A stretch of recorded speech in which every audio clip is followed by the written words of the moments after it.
União de Facto. Viva! Estamos de volta para mais um episódio do podcast União de Facto. O meu nome é Catarina Caria e eu sou a vossa host todas as semanas para falarmos de Europa. O meu convidado de hoje é Pedro Valente da Silva. Pedro, muito obrigada por estares connosco. Olá, bom dia. O Pedro é o chefe de gabinete do Parlamento Europeu em Portugal desde fevereiro de 2013. É advogado de formação e desempenhou anteriormente funções de administrador no Parlamento Europeu e na Comissão Europeia e de jurista no Governo de Macau e na Inspeção-Geral de Finanças. Pedro, já contas com praticamente 25 anos este ano de funções na União Europeia e, portanto, tu acompanhaste todos os ciclos da democracia europeia, os mais importantes, os últimos 25 anos têm sido marcantes e têm efetivamente determinado o tom da política europeia. Qual é o balanço que fazes deste quarto de século e do teu percurso dentro dos corredores do Parlamento Europeu e da Comissão Europeia? Muito bem, obrigado Catarina, é um prazer estar aqui. Repara, tudo são de facto 25 anos que serão perfeitos na próxima segunda-feira e eu posso dizer que, curiosamente, tanto as minhas primeiras funções na União Europeia foram precisamente praticamente no epílogo da Comissão Santer, que foi a única comissão que não chegou ao final do seu mandato.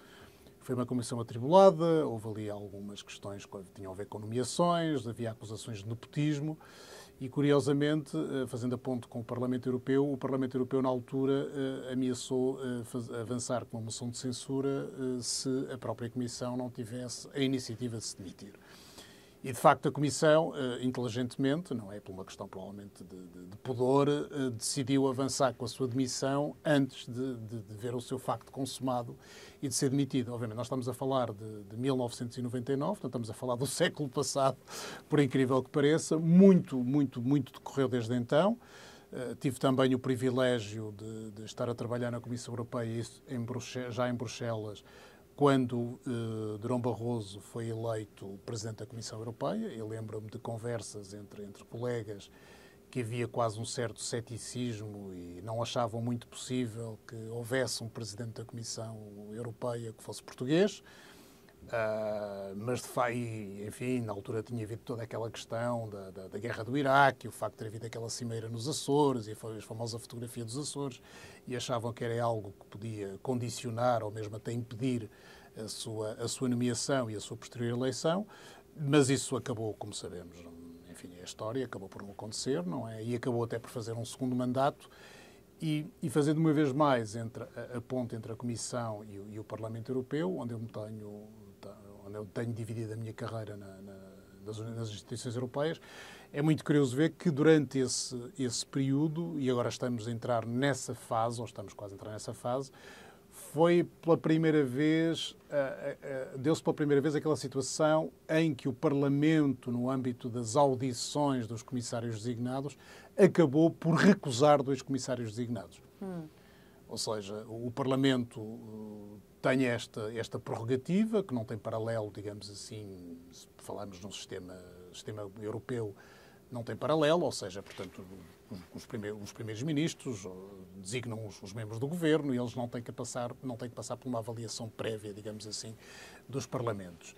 Na União Europeia as coisas não funcionam assim, embora isto não esteja previsto diretamente nos tratados, e, portanto, resulta de um acordo entre a Comissão e o Parlamento Europeu, mas o Parlamento Europeu tem sido muito hábil ao longo dos anos no sentido de conseguir também poderes extra através de uma interpretação, se quisermos, algo extensiva dos tratados, mas eu penso que também, de certa medida, é importante para a Comissão porque dá-lhe um reforço de legitimidade democrática.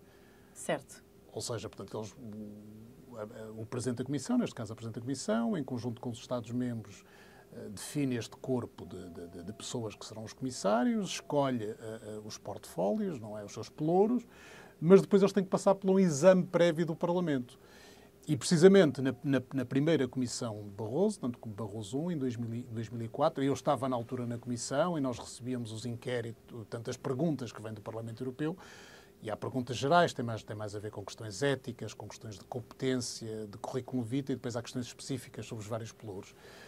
E foi uma altura em que o Parlamento, de facto, mudou, de certa medida, a abordagem e quis mostrar as suas garras, digamos assim. E a partir daí, portanto, houve esse precedente e desde então, portanto, 2009, se não me engano, houve uma comissária designada que caiu e desde então, portanto, 2004, 2009, depois 2014, o Parlamento tem sempre, se quisermos usar a palavra, sacrificado um ou dois comissários porque entende ou que há um problema com as suas declarações financeiras e, portanto, pode haver ali problemas de conflitos de interesses, ou então porque eles, na avaliação do Parlamento, não reunirão todos os conhecimentos, não dão garantias de toda a independência para poderem levar a cabo as suas funções. Outro marco muito importante, e enfim, nós a portugueses, quanto mais não seja, pelo nome diz-nos algo, portanto, que é o Tratado de Lisboa, e o Tratado de Lisboa foi um grande avanço no sentido do reforço das competências do Parlamento Europeu, num conjunto de áreas em que não era co-legislador. Por exemplo, podemos falar nas áreas, outro tema que está muito em voga, as questões têm a ver com a imigração, mas a imigração regular, em que o Parlamento não era co-legislador. A área do comércio internacional, que foi uma área muito importante, porque o Parlamento aí também não tinha grande peso.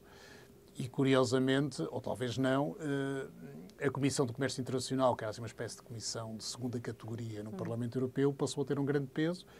E também, enfim, deu-se a coincidência ou não de o primeiro presidente da Comissão de Comércio Internacional do Parlamento Europeu pós-Tratado de Lisboa, com todos os seus poderes, foi o professor Vital Moreira. Portanto, isto para fazer também a ponte com esta questão, nós às vezes temos uma certa ideia de que Portugal é um país pequeno e os nossos deputados, os nossos comissários não têm influência nenhuma e estes factos demonstram o contrário. Portanto, nós tivemos um Presidente da Comissão Europeia que foi 10 anos Presidente da Comissão, não é? Portanto, claro. Temos deputados europeus que, enfim, têm um papel bastante importante, que negociaram a famosa bazuca, têm retido relatórios muito importantes. E temos também, vamos ter a partir do dia 1 de dezembro, um Presidente do Conselho Europeu. Portanto, eu costumo dizer que Portugal, em termos de União Europeia, não é um país pequeno. Pequeno são aqueles... Pequeno, enfim, devido à população que tem mínimo de deputados, tem 6, não é? Nós temos 21 deputados. Agora, leva-nos para outra questão, é que também neste meu percurso tem havido várias mudanças relativamente à composição do Parlamento Europeu, porque houve, entretanto, o grande alargamento, não é? Em 2004, depois entraram mais tarde a Roménia e a Bulgária, depois mais tarde a Croácia, e, portanto, tem havido alterações a nível dos deputados. No caso português, temos vindo a reduzir a nossa composição, não é? Porque aquilo tem a ver com a população dos vários Estados, e há Estados que, neste momento, tinham menos eurodeputados do que Portugal tinha, e neste momento já têm o mesmo número de eurodeputados. Isto leva-nos para outra questão que tem a ver com a natalidade, não é? Não só isso, mas também a nível do aproveitamento do capital humano em Portugal. O que é que está a faltar para que haja mais portugueses no Parlamento Europeu e uma maior representação portuguesa de qualidade? Eu acho que não é só a nível dos números, mas também a nível das pastas que ocupamos. Obviamente. Eu acho que tem muito a ver ainda com o facto de nós termos... Enfim, aliás, isso acontece com todos os Estados-membros. Normalmente, os que não são os chamados Estados fundadores, não é? Sempre que há uma adesão, obviamente, tem que haver um recrutamento de nacionais desses Estados-membros. E nós não nos esqueçamos que em 2004 houve aquilo que na altura foi designado quase como um Big Bang Enlargement, não é? Portanto, entraram 10 Estados-membros, e alguns dos quais, designadamente com populações e com uma área geográfica, mas sobretudo a população, que é o que interessa, bastante grande. Basta pensar no caso da Polónia ou no caso mesmo da Roménia. Não é? Portanto, são países que têm uma população muito grande e, portanto, esses são considerados Estados grandes em termos da União Europeia. E, portanto, o que aconteceu foi que, obviamente, tiveram que entrar funcionários dessas nacionalidades, porque, obviamente, os Estados-membros, as instituições trabalham com os Estados-membros e têm que ter pessoas que conheçam esses Estados-membros. Claro. Apesar da obrigação de independência, eles têm que conhecer, têm a sua especificidade. É uma questão de diversidade que valoriza. E é uma questão de diversidade. Eu acho que valoriza e há quem diga que o processo de decisão é muito lento. Eu acho que é lento porque ele, desde logo, é muito transparente, até muito mais transparente do que os processos de decisão, e participado a nível nacional. E, obviamente, culturalmente, há todo um caldo histórico e cultural que é muito diverso entre os vários Estados-membros, e histórias e percursos de... alguns são democracias estabelecidas há muito tempo e outros são democracias, se pudermos dizer, ainda recentes. Em construção. Ou jovens, digamos assim. E, portanto, o que aconteceu foi que grande parte dos funcionários portugueses, e agora reportando-me estes quase praticamente 25 anos, foram pessoas que entraram, tanto para o corpo de funcionários, a quando a nossa adesão, em 86, alguns até entraram um bocadinho antes para preparar a adesão e depois outros entraram nos anos subsequentes. E, portanto, o que tem acontecido é que, de facto, com esse grande alargamento em 2004, durante muito tempo, enfim, havia que preencher as cotas desses países e, portanto, não foram recrutados muitos portugueses e também de outras nacionalidades. Entretanto, essas pessoas, obviamente, foram envelhecendo. E, portanto, o que acontece?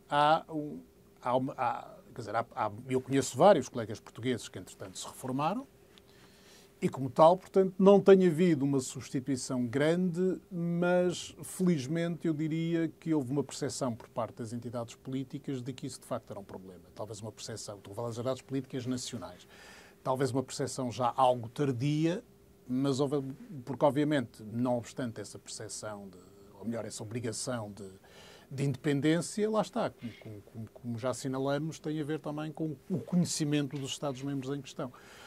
Enfim, o processo de recrutamento também é algo complicado, digamos assim, porque há todo um conjunto de testes, leva tempo. E as carreiras nem sempre são lineares também, porque muitas pessoas entram e acabam por depois sair e depois voltam a entrar. Exatamente, há várias. Isso eu acho que é uma das vantagens e uma das, enfim, das partes que são aliciantes na parte de trabalhar para uma instituição, para várias instituições da União Europeia, é a mobilidade. Aliás, a mobilidade é obrigatória, nós temos que mudar de funções de X em X anos e muitas vezes, enfim, e temos esta facilidade ou esta possibilidade de mudar entre várias instituições, o que eu também acho que é estimulante. É estimulante e até que devia ser quase, talvez, não digo obrigatório, mas facilitado. Eu trabalhei 9 anos na Comissão Europeia, em 2 direções gerais, e, entretanto, mudei para o Parlamento Europeu e já trabalhei em 2 direções gerais. Portanto, temos esta vantagem de poder mudar entre instituição, poder mudar entre várias instituições. No caso português, eu acho que, enfim, em nível de Parlamento Europeu, eu diria que em termos quantitativos não estaremos mal representados.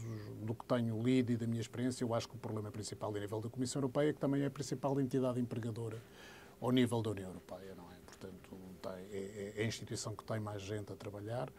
E, portanto, aí, de facto, há um problema começa a haver uma falta de funcionários, digamos, portugueses.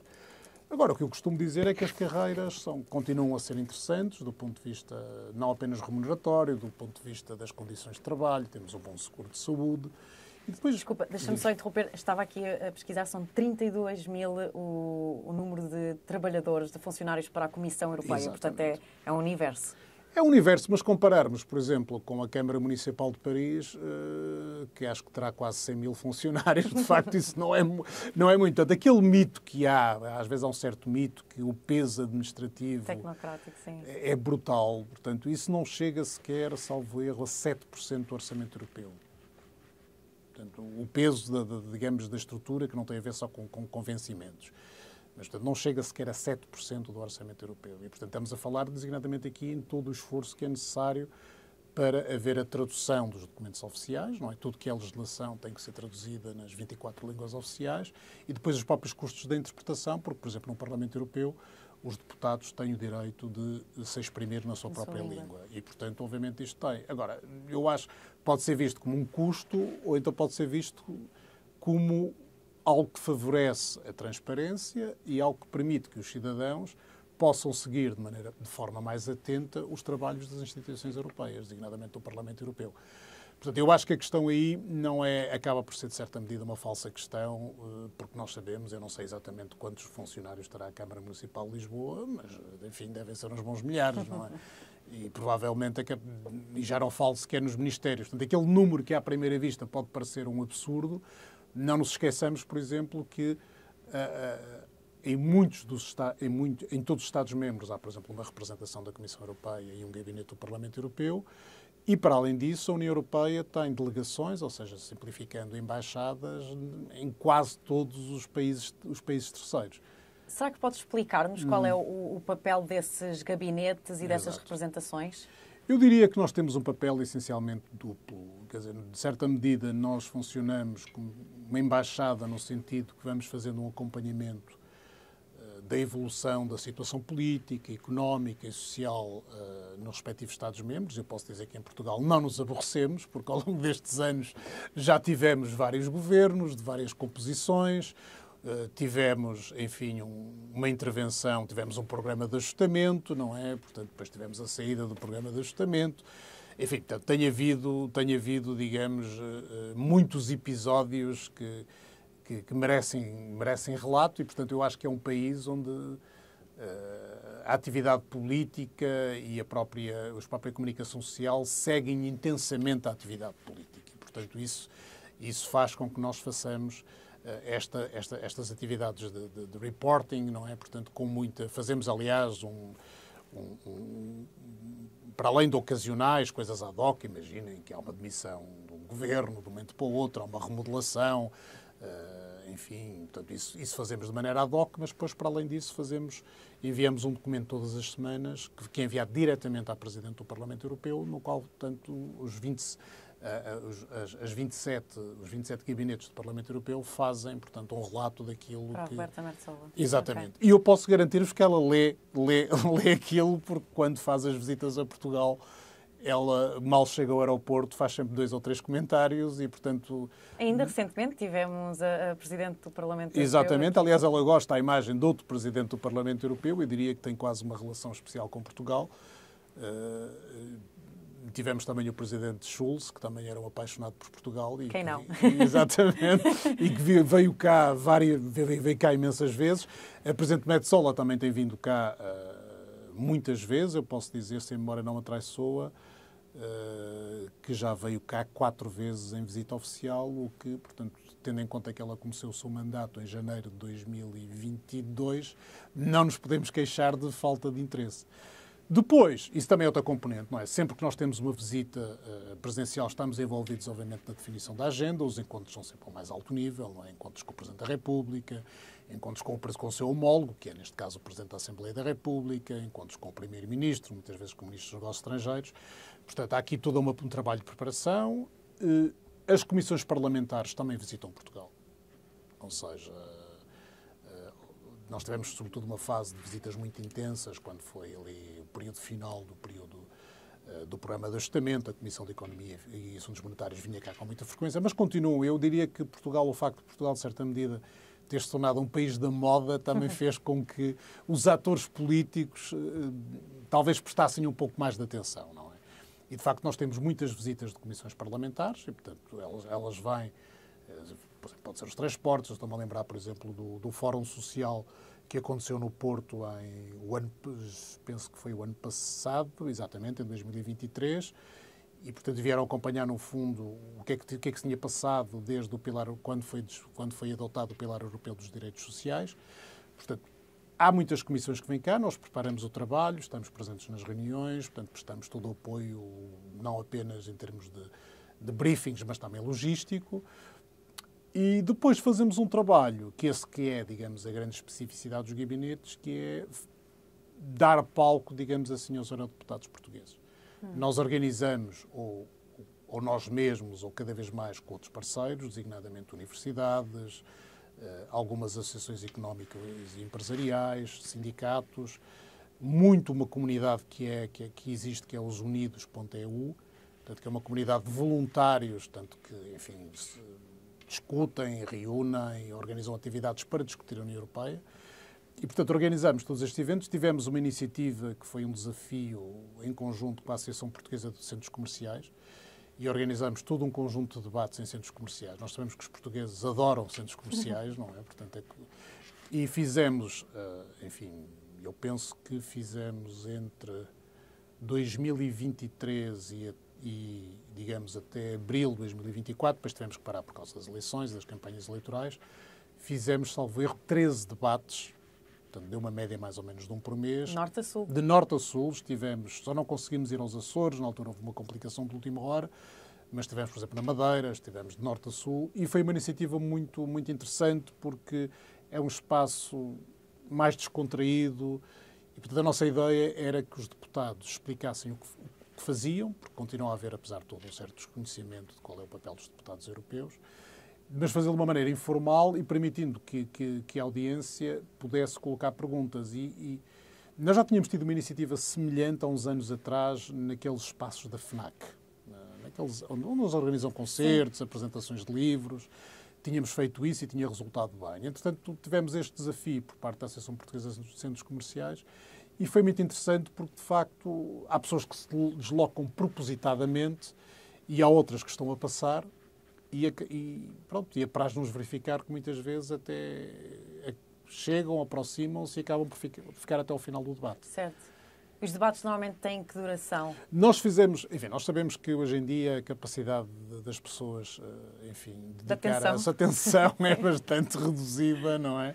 Mas normalmente duram por volta de 1 hora, são moderados por jornalistas, portanto, de forma a também lhes dar uma dinâmica um pouco diferente.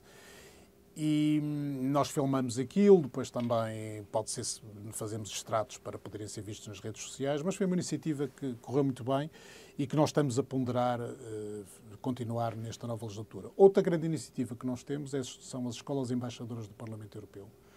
Portanto, são escolas, têm que ser alunos do 10º ou 12º ano, são escolas não necessariamente ensino secundário, mas também temos muitas escolas profissionais, porque nós sabemos que as escolas profissionais, em média, embora muitas vezes haja surpresas muito agradáveis, os alunos terão, teoricamente, um desconhecimento maior sobre a União Europeia. O que essas escolas têm que fazer, eles têm que ter um professor ou vários professores, que nós chamamos de embaixadores séniores, e depois têm, portanto, os alunos, que são os embaixadores júniores, e que têm que levar a cabo todo um conjunto de atividades durante o ano letivo. Podem ser muito variadas. Nós também estimulamos as escolas a convidarem eurodeputados para irem falar com os alunos, porque eu acho que é muito importante as pessoas também terem verem que os deputados existem, não são hologramas ou que só aparecem na televisão, nas redes sociais. E, portanto, elas ao longo do ano letivo têm que levar a cabo todo um conjunto de atividades e, sobretudo, têm que estar envolvidas, têm que celebrar de alguma forma o Dia da Europa. Há uma avaliação, elas são avaliadas, nós temos uma coordenadora pedagógica, que é uma professora, e que faz essa avaliação, e depois aquelas que são melhor classificadas é-lhes dada a possibilidade de ir ou a Estrasburgo ou ir a Bruxelas. Portanto, vão um grupo de alunos, acompanhado do professor, e podemos dizer que, o feedback que temos dessas visitas é bastante interessante. Eles estão bem preparados, os alunos que se deslocam a Estrasburgo e a Bruxelas, ou seja, no sentido de saberem mais do que a Presidente da Comissão Europeia, eles estão porque eles fizeram pelo menos o trabalho de 1 ano. Nós começamos com este projeto, ainda se não estou em erro, em 2018. Portanto, já, na contagem decrescente para as eleições de então, eleições europeias de 2019, e, portanto, nós neste momento já temos quase, se não estou em erro, 127 escolas. Portanto, algumas que entraram no último ano letivo, mas outras que já estão desde 2018. E, portanto, isto é há uma passagem de testemunho. Eu diria que, obviamente o nível, mas o propósito é esse, o nível de conhecimento. Nós temos escolas também privadas e algumas são consideradas, vemos os rankings, estão no topo dos rankings, mas também temos escolas profissionais e algumas até em lugares mais ou menos remotos do país. Mas esse mix é propositado. Certo. É propositado porque depois nós também organizamos reuniões conjuntas, não apenas dos professores, mas também dos alunos. Ou seja, nós queremos que se crie esse mix para que haja, de fundo, uma partilha de conhecimentos e de experiências. Eu acho que hoje em dia, e isso tem a ver com o próprio percurso de Portugal, eu costumo dizer que, obviamente, eu lembro-me, na altura, eu posso dizer isto, não é nenhuma... Eu andava no primeiro ano da faculdade quando foi a adesão de Portugal à União Europeia. E, de facto, havia um grande entusiasmo. Era uma novidade. E, de facto, havia um impacto físico muito grande. Havia muita obra pública, aquilo que é visível. Certo. Nós sabemos que a União Europeia não é só isso, mas havia muita obra pública e toda a gente falava dos fundos e tudo aquilo era novo. Eu depois diria que, talvez no início deste século, depois aquilo tornou-se uma relação... Entrou no cotidiano. Uma união de facto. Uma união de facto, exatamente. Ou seja, houve talvez um entusiasmo, aquela paixão avassaladora do início, e depois talvez tenha havido ali uma certa crise de meia-idade. E, portanto, eu diria que entre a introdução do euro, eu estou a falar do caso português, entre a introdução do euro, que também criou muito entusiasmo na altura e aquele medo que havia, que as pessoas, sobretudo os mais idosos, eles não vão perceber nada disso, eu acho que não se verificou. Quer dizer, eu acho que hoje em dia já ninguém... pensa em escudos e coisa que o valha. Talvez Ainda ouvimos. ainda é capaz, mas eu acho que as pessoas, curiosamente, adaptaram-se muito bem. Adaptaram-se muito bem. Mas aí eu acho que a União Europeia fez um ótimo trabalho a explicar e a fazer essa transição. A transição. E, de facto, mas acho que não havia aquele drama, faz-me quase lembrar aquele drama que também havia, do bug do milénio, que os computadores iam todos explodir. E, infelizmente, não aconteceu nada disso. Mas, portanto, eu diria que esse período que vai até à crise económica e financeira não se falava muito da União Europeia. Pronto, falou-se quando do alargamento... Sim, mas mais talvez para a Europa de Leste. E aí sim... Exatamente. Mas depois, toda esta sucessão de momentos, podemos dizer difíceis ou desafios, eu acho que tiveram a virtude de trazer de novo a União Europeia para a discussão pública e para os média. Certo. Nós tivemos, obviamente, a crise económica e financeira, depois tivemos o problema de ajustamento, mas, entretanto, tivemos também a questão dos refugiados, os ataques terroristas, tivemos a questão da saída do Reino Unido, não é? Certo. Mas isso talvez possa ter colocado a União Europeia numa posição de kit de primeiros socorros, ou não? Porque ainda hoje a União Europeia está muito associada a este tipo de instrumentos financeiros e se calhar olha-se menos para a visão estratégica. E agora falamos muito de autonomia estratégica da União Europeia, por exemplo, em matéria de defesa e segurança, e isso parece que encaixa de uma forma diferente. Ou seja, é muito mais fácil comunicar a União Europeia enquanto uma caixa de primeiros socorros. Sim, ou então uma espécie de caixa multibanco, não é? Isso, que eu acho que não deve ser... De facto, há essa questão de olhar, às vezes, muito a União Europeia como uma espécie, de kit de primeiros socorros ou de caixa multibanco, mas a União Europeia vai muito para além disso, obviamente. Desde logo é um conjunto de valores. Certo. E tem conseguido, felizmente, manter a paz entre Estados que se digladiaram ao longo de séculos, não é? Mas lá está, nós damos isso já como adquirido. Enfim, mesmo em Portugal, enfim, as últimas pessoas que passaram por uma situação de guerra foram, enfim, os militares portugueses que participaram nas guerras coloniais, não é? Portanto, até a independência das antigas colónias portuguesas. Já lá vai bastante tempo, não é? E depois não participamos na Segunda Guerra Mundial, não é? Portanto, eu vivi na Bélgica, vivi na Itália e no início causava-me alguma impressão o facto de estarem a passar constantemente documentários sobre a Segunda Guerra Mundial. Mas vimos que aquilo é no sentido de manter a memória viva, não é? Exatamente. Manter a memória viva, não é? E, portanto, obviamente, para um português, no início que ele faz um bocado, mas porquê? Estão sempre aqui. Mas hoje em dia talvez percebamos melhor isso, não é? Certo, até porque hoje em dia o discurso é alinhado com essa ideia de um projeto de segurança. Exatamente. A União Europeia, isso há uns anos era impensável. Ou seja, não cabia sequer na cabeça de quem pensa a União Europeia idealizar o projeto como um projeto de segurança.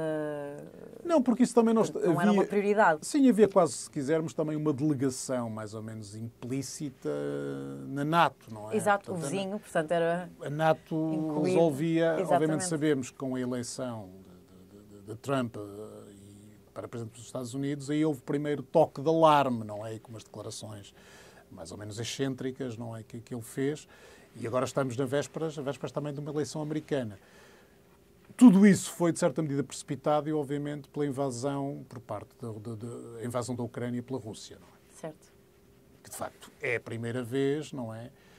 Em que nós tivemos as guerras na Jugoslávia, mas eram umas guerras quase de separação de um Estado que existia, não é? Portanto, não havia uma agressão de um país a outro país, obviamente, guerras com consequências dramáticas, mas que, enfim, foi, de certa medida, a implosão de um Estado. Aqui nós que temos é a agressão e o violar por parte da Rússia de toda uma ordem internacional.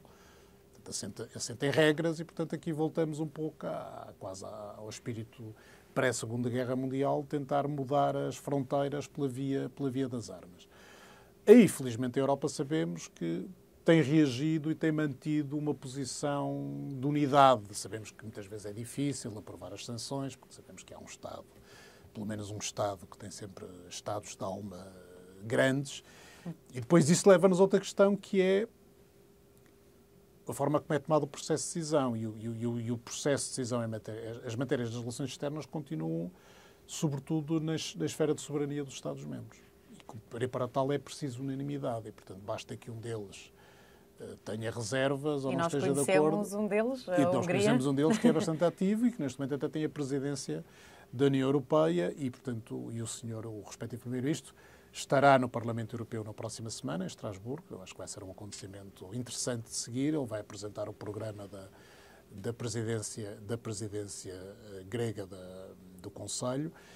E, portanto, nós sabemos que o mundo mudou, não é? Não foi só a Covid, foi também... Com a Covid também se criou todo um conjunto de instrumentos, desde logo a velha questão da mutualização da dívida, que eram questões inimagináveis, não é? Há 10 anos atrás, ou até há menos.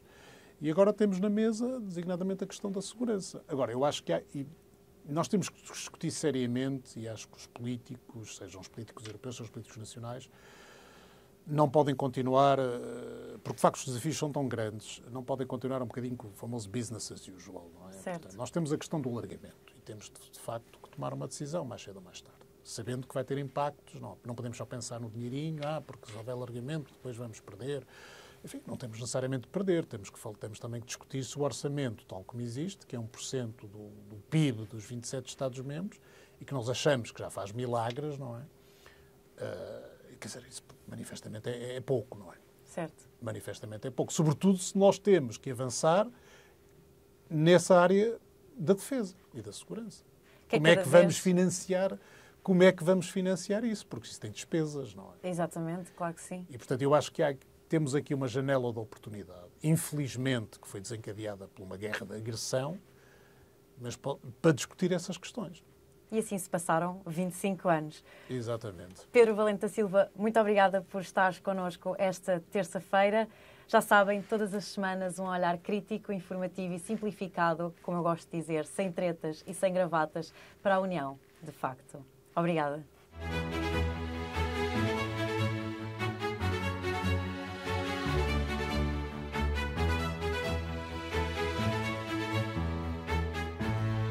União de facto.